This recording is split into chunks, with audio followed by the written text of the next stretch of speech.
IUI എന്നാൽ എന്താണ്?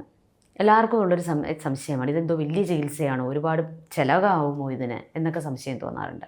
IUI അല്ലെങ്കിൽ ഇൻട്രാ യൂട്രൈൻ ഇൻസെമിനേഷൻ എന്ന് പറയുന്നത് വളരെ ചെറിയ വന്ധ്യതയുടെ ഒരു ചെറിയ ചികിത്സാ രീതിയാണ്. പക്ഷേ എങ്കിലും ഒരുപാട് വിജയസാധ്യതകളിലേക്ക് എത്താൻ പറ്റുന്ന ഒരു ചികിത്സയുമാണ്.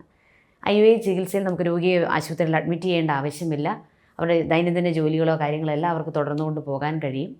പക്ഷേ അതിനകത്തൊരു കാര്യമുള്ളത്, പീരീഡ്സ് ആയിട്ട് 2ാമത്തെ 3ാമത്തെ ദിവസം ഡോക്ടറെ സമീപിച്ചിട്ട് അതായത് അണ്ഡവളർച്ചയ്ക്കുള്ള മരുന്നുകളോ എന്തെങ്കിലും ചിലപ്പോൾ ഡോക്ടർ നൽകുകയാണെങ്കിൽ അവ കഴിക്കണം.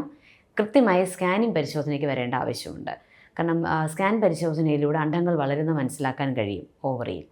അപ്പോൾ അത് മനസ്സിലാക്കിയിട്ട് ഓവുലേഷൻ സമയം നമുക്കറിയാമല്ലോ, ഓവുലേഷൻ സമയമാവുമ്പോൾ ഈ അണ്ഡങ്ങളുടെ വളർച്ച പൂർണ്ണ വളർച്ച എത്തിയിട്ടുണ്ടാവും.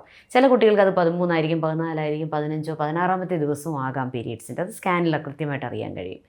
അപ്പോൾ അങ്ങനെ നോക്കിയിട്ട് ആ സമയത്ത് പുരുഷ ബീജം ലാബിൽ കൊടുക്കുകയാണെങ്കിൽ അവരത് വാഷ് ചെയ്ത് അതിനകത്ത് വേണ്ടാത്ത ചില ഘടകങ്ങളുണ്ടാവും, അവയെല്ലാം കളഞ്ഞ് നല്ല രീതിയിലുള്ള ഒരു ബീജത്തിനെ സൂക്ഷിച്ചെടുത്തിട്ട് അത് വളരെ ചെറിയൊരു പ്ലാസ്റ്റിക് കത്തീറ്റർ ഉപയോഗിച്ച് സ്ത്രീയുടെ ഗർഭപാത്രത്തിനുള്ളിലേക്ക് ഡോക്ടർമാർ നിക്ഷേപിച്ചു കൊടുക്കും. അതാണ് ഇൻട്രാ യൂട്രൈൻ ഇൻസെമിനേഷൻ അല്ലെങ്കിൽ കൃത്രിമ ബീജാധാനം എന്ന് പറയുന്ന ചികിത്സാ രീതി.